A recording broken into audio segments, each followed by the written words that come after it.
My YouTube channel. तो आज हम देखते हैं स्टरलाइजेशन। और स्टरलाइजेशन क्या होता है, ये बहुत इम्पोर्टेंट टॉपिक है। ये हमारे माइक्रोबायोलॉजी से बहुत ही इम्पोर्टेंट टॉपिक है और इससे हमारे यूनिवर्सिटी एग्जाम में हर टाइम एक क्वेश्चन आता है। एक क्वेश्चन फिक्स है, या स्टरलाइजेशन पूछ ले, पूरा डिस्क्राइब करने बोल दे, या तो फिर केमिकल स्टरलाइजेशन पूछ ले या फिजिकल स्टरलाइजेशन पूछ ले, लेकिन पूछता ही पूछता है एक क्वेश्चन। तो आप लोग इस वीडियो पे शुरू से लास्ट तक बने रहिएगा ताकि आप लोग को इस टॉपिक के बारे में अच्छे से समझ सके और लिख सके। हम इसके बारे में जो है पॉइंट बाय पॉइंट लिखे हैं ताकि आप लोग को समझने में कोई दिक्कत नहीं होगा, क्योंकि लगभग स्टूडेंट जो रहता है बिहार बोर्ड से रहता है और हिंदी मीडियम से रहता है। तो हिंदी मीडियम वाले जो इंग्लिश में समझने में प्रॉब्लम होता है, लेकिन इस वीडियो को देखिएगा तो आप लोग को कॉन्सेप्ट बहुत अच्छे से क्लियर हो सकता है, क्योंकि पॉइंट बाय पॉइंट हम लिखे, पॉइंट बाय पॉइंट समझाए हैं। तो आइए हम देखते हैं कि स्टरलाइजेशन क्या होता है। कहता है sterilisation complete removal of micro organism.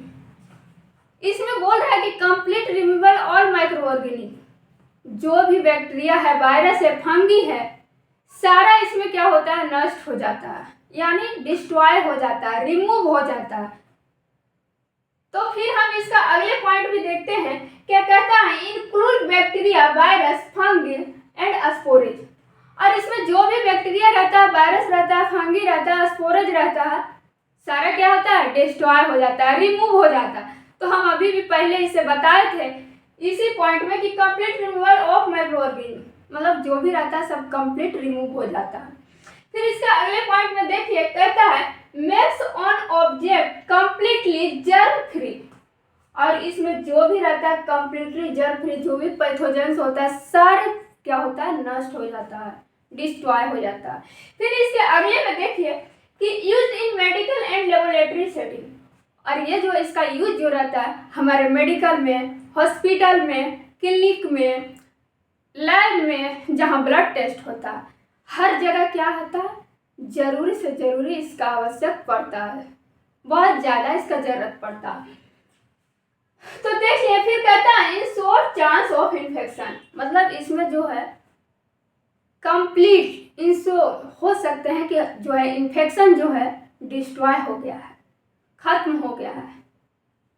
फिर देखिए कि टाइप्स ऑफ स्टरलाइजेशन क्या है। टाइप्स ऑफ स्टरलाइजेशन, स्टरलाइजेशन का कितना टाइप्स है, तो स्टरलाइजेशन का 2 टाइप्स है। कौन कौन है, फिजिकल मेथड स्टरलाइजेशन और केमिकल मेथड स्टरलाइजेशन। क्या है, फिजिकल मेथड स्टरलाइजेशन और केमिकल मेथड स्टरलाइजेशन। आप लोग अच्छे से वीडियो को देखिए, शुरू से लास्ट तक बने रहिए ताकि आप लोग को समझ में आएगा पॉइंट बाय पॉइंट। बीच में यदि छोड़ के जाते हैं तो दिक्कत नहीं हो सकता, समझ में नहीं आए। तो देखिए फिर कहता है फिजिकल मेथड, हम इसमें लिख चुके हैं कि स्टरलाइजेशन का 3 टाइप्स है। मुख्य रूप से 2 टाइप्स होता है, एक फिजिकल और एक केमिकल, लेकिन हम इसमें बता चुके हैं कि स्टरलाइजेशन का 3 मेथड है। कौन कौन, फिजिकल मेथड, केमिकल मेथड और मैकेनिकल, क्या है, मैकेनिकल स्टरलाइजेशन। तो आइए हम सबसे पहले समझते हैं कि फिजिकल स्टरलाइजेशन क्या होता है। नंबर 1 में फिजिकल स्टरलाइजेशन। देखिए इसमें फिजिकल स्टरलाइजेशन में कौन कौन सा ऑप्शन है। ड्राई हीट, इसमें आता है हॉट एयर ओवन। फैमिंग, इसमें जो ग्लास वेयर स्टरलाइजेशन, जो भी ग्लास से बना हुआ चीजें हैं, मटेरियल है, वो स्टरलाइजेशन होता है ड्राई हीट स्टरलाइजेशन। बिना नमी का जो स्टरलाइजेशन होता है, सूखा होता है अदरता वाला, वो कौन होता है, हॉट एयर ओवन में। फिर है मोस्ट हीट अदर ऑटोक्लेव। इसमें क्या आता है, ऑटोक्लेव, जो कि स्टीम अंडर प्रेशर है। क्या, स्टीम अंडर प्रेशर। और ये हमारे मोस्ट कॉमन मेथड है ऑटोक्लेव। ऑटोक्लेव के बारे में हम आपको पहले वीडियो में भी समझा चुके हैं, इसका टाइप क्या होता है, इसका मेथड क्या है और ये कैसे स्टरलाइजेशन करते हैं। क्योंकि ऑटोक्लेव का जरूरत हर सर्जिकल प्रोसीजर में पड़ता है, हर हॉस्पिटल में पड़ता है, हर क्लिनिक पे पड़ता है। तो ऑटोक्लेव के बारे में हम डिटेल से एक वीडियो में पढ़ा चुके हैं, इसीलिए इसको बोल रहा है कि स्टीम अंडर प्रेशर ये मोस्ट कॉमन मेथड है।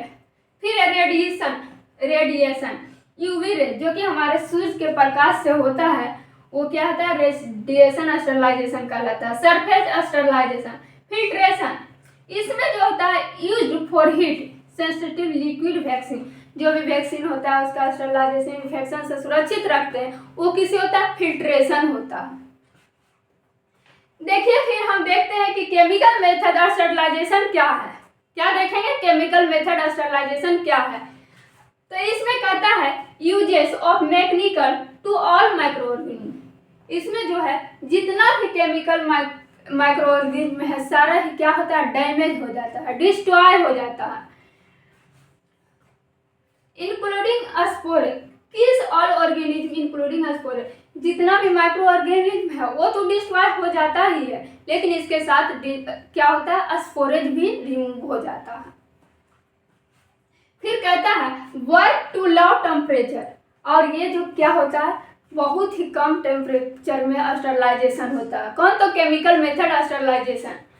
फिर इसमें है टाइप्स ऑफ केमिकल मेथड। क्या है, types of chemical method, gases method, liquid method. कौन है, गैसेज मेथड और लिक्विड मेथड।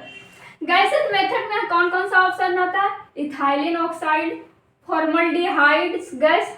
फिर लिक्विड में देखिए ग्लूटरल्डिहाइड और हाइड्रोजन पेरोक्साइड। ये जो होता है इस कब किया जाता है, इंडोस्कोप जो उपकरण होता है वो सब के लिए किया जाता है। कौन, तो लिक्विड मेथड स्टरलाइजेशन पे। फिर हम देखते हैं कि स्टरलाइजेशन का क्या एडवांटेज है और क्या डिसएडवांटेज है। तो आइए हम देखते हैं कि क्या कहता है, किल और माइक्रो ऑर्गेनिज्म इंक्लूडिंग स्पोरेज। जितना भी माइक्रो ऑर्गेनिज्म में जितना भी बैक्टीरिया होता है, वायरस होता है, स्पोरेज होता है, सारा क्या होता है, डिस्ट्रॉय हो जाता है, रिमूव हो जाता है। फिर कहता है प्रिवेंट इन्फेक्शन कम्प्लीटली, और इन्फेक्शन से जो भी इन्फेक्शन रहता है सारा कंप्लीट क्या हो जाता है, खत्म हो जाता है, प्रिवेंट हो जाता है यानी बचाव हो जाता है। फिर कहता है इसेंशियल फॉर सर्जिकल प्रोसीजर, और सर्जिकल प्रोसीजर जैसे कि प्रोसीजर जैसे ऑपरेशन हो रहा, कोई भी हॉस्पिटल है, क्लिनिक है, जहाँ भी दिख है तो वो क्या हो देता है, सर्जिकल के लिए स्टरलाइजेशन सख्त ही आवश्यक हो जाता है। क्या था, सख्त ही आवश्यक हो जाता है। फिर कहता है इंश्योर पेशेंट सेफ्टी, और इससे क्या होता है, पेशेंट भी सुरक्षित होता है, सेफ्टी होता है। फिर कहता है यूज इन हॉस्पिटल लेबोरेटरी, और हमारे हॉस्पिटल के लिए मेडिकल जो भी है लेबोरेटरी जहाँ ब्लड टेस्ट होता है सारा जगह क्या होता है, स्टरलाइजेशन का जरूरी रहता है रहना। फिर कहता है डिसएडवांटेज, डिसएडवांटेज में क्या, हाई कॉस्ट ऑफ इक्विपमेंट। इसमें क्या होता है, कोई भी सामान जो है डैमेज होता है, डिस्ट्रॉय क्या हो जाता है, इसका कॉस्ट काफ़ी आता है, इसका कॉस्ट क्या आता है, काफ़ी आता है। नॉट सूटेबल फॉर और मटेरियल्स, और ये जो है सभी मटेरियल्स के लिए सूटेबल है, जैसे प्लास्टिक हो गया, रबड़ हो गया, तो इसके लिए क्या होता है, सूटेबल नहीं होता है। Require skilled handling, some method can damage, सब मेथड नहीं हो सकता, कुछ ऐसा जो है जो कि डैमेज हो सकता है, जैसे प्लास्टिक, रबड़। तो क्या आप लोग शुरू से लास्ट तक वीडियो देखे होंगे तो आप लोग को इस वीडियो में समझने में कोई दिक्कत नहीं हुआ होगा।